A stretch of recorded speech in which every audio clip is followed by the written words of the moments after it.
দক্ষতা যাচাই। তোমাদের ক্লাসে আমি পরিমাপের দক্ষতা নিয়ে অনেকগুলো ক্লাস নিয়েছিলাম। এবার এগুলো যাচাই করার জন্য দলগত কাজ, যেটা দলগত কাজ, আমি তোমাদের কিছু উপকরণ দিচ্ছি এবং এই কাজটা কমপ্লিট করো। বর্তমান কারিকুলাম যুগ উপযুক্ত কারিকুলাম, যা হাতে কলমে বাস্তবের সাথে শিখতেছে এবং বর্তমান প্রধানমন্ত্রীর এটা উদ্যোগ অত্যাধুনিক উদ্যোগ, যেটা আমাদের ষান্মাসিক মূল্যায়নে আমরা প্রয়োগ করতেছি।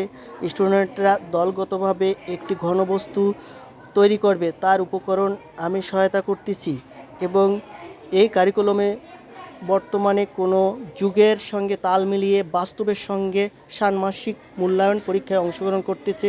বর্তমান পরীক্ষা চলাকালীন সময় আমি অল্প সময়ের জন্য একটি ভিডিও নিলাম। একটি ত্রিমাত্রিক মডেল তৈরি করতে হবে, যার দৈর্ঘ্য, প্রস্থ ও উচ্চতা সমান থাকবে। দলগতভাবে কাজটি পরিকল্পনা করো এবং সবাই মিলে মডেলটি তৈরি করো। এখন কি কি কাজ করতেছো? কই কাজটা দেখাও একটু। দলগত কাজ কি করতেছো? কি কাজ করতেছো? একটি ঘনবস্তু তৈরি করতেছো, তৈরি করো। আমাদের মূল্যায়নে ষান্মাসিক মূল্যায়ন চলতেছে। মূল্যায়নে ওরা সবাই দলগতভাবে কাজটি করতেছে। এখানে মূল্যায়নে দলগত কাজটি আইছে কি, একটি ঘনবস্তু তৈরি করতে হবে। ঘনবস্তু তৈরি করাটা একটু দেখাও কিভাবে তৈরি করতেছো। কাগজ কেটে নিছো, আগে কাগজ কেটে একটি ঘনবস্তু তৈরি করতেছে। ঘনবস্তুটি কমপ্লিট হচ্ছে, খুব সুন্দর হচ্ছে। এবার এই কি কি আছে তোমাদের কাছে, খুব সুন্দর করে ঘনবস্তুটি তৈরি করো, তারপর প্রশ্নগুলোর উত্তর দাও। তোমাদের গ্রুপে কাজটা করতেছে কি, ঘনবস্তু তৈরি করতেছে, খুব সুন্দর। এই তো খুব সুন্দর হয়েছে ঘনবস্তু তৈরি করার আকৃতি। এবার এটা তৈরি করো, জোড়াও। আরটা কই, আগে কই তোমারটা একটু দেখাও কিভাবে। এটা একটু গাম লাগাও, গাম লাগাই কমপ্লিট করো দ্রুত। কমপ্লিট করে মানে ওটাকে থেকে আয়তন বের করো। আয়তন বের করতে বলছে, তাই না? আর কি বলছে, প্রশ্নগুলো খুব সুন্দরভাবে আয়তন বের করতে বলছে। গ্রুপে কি কাজটি করতেছো? ঘনক তৈরি করতেছো। ঘনকটা তৈরি করে কিভাবে তৈরি করতেছো একটু দেখাও তো। কেটে ঘনক, এর থেকে প্রশ্ন আইছে কি তোমাদের? গ্রুপে কাজ করো, দ্রুত করো। ষান্মাসিক মূল্যায়ন চলতেছে গণিত। বর্তমান কারিকুলাম অনুযায়ী ষান্মাসিক মূল্যায়ন চলছে এবং এই মূল্যায়ন করার জন্য বাস্তবে অভিজ্ঞতা এবং বাস্তবে একটি ঘনবস্তু তৈরি করতেছে। সকল স্টুডেন্ট দলগতভাবে কাজটি করতেছে খুব সুন্দর করে। এবার এদের আয়তন বের করবে।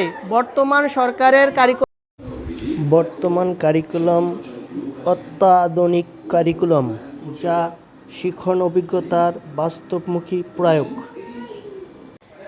এই কারিকুলামে শিক্ষার্থীরা বাস্তবের সাথে শিখতেছে। মূল্যায়নটা ওরা মূল্যায়নের জন্য খুব আনন্দ করতেছে এবং খুব সুন্দরভাবে মূল্যায়ন পরীক্ষা দিচ্ছে। তোমাদের গ্রুপের এই বক্সটা কমপ্লিট করো। এই বক্সটা বানাইছো, খুব এর আয়তন বের করো। এবার আয়তন বের করতে পারলে খুব সুন্দর আসবে, খুব করো। বর্তমান কারিকুলাম অনুযায়ী সপ্তম শ্রেণীর ষান্মাসিক মূল্যায়ন চলছে। ওরা ঘনবস্তু তৈরি করতেছে। ঘনবস্তু তৈরি করে এর পরিমাপ লিখতেছে। তোমাদের পরিমাপ লিখতেছো, দেখে কি লিখতেছো?